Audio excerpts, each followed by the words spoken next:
Assalomu alaykum hurmatli yurtdoshlar. Bugun 21-yanvar 2026-yil xurmolarimiz holati. Do'stlar, unda olsa bu xurmolarimizni hozirda sotilayotgan narxi 12 ming so'm. Sizlarga ham tavsiya qilamiz ekishni. Buni bir mazasini ham bir ko'rib qo'yamiz do'stlar.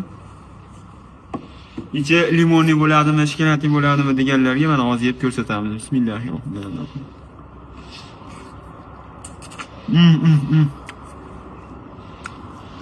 Do'stlar, mana ichi ham shokoladli. Mazasiga gap yo'q. Turishi bez xolodilniya mana turaveradi. Omborda bemalol saqlab sotaverasizlar.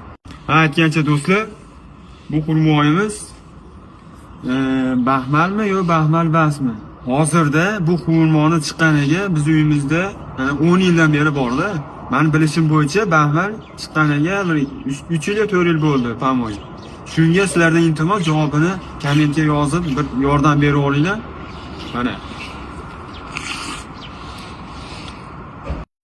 Do'stlar, like bosamiz, podpishka deb olamiz. Obuna bo'lishni unutmaymiz.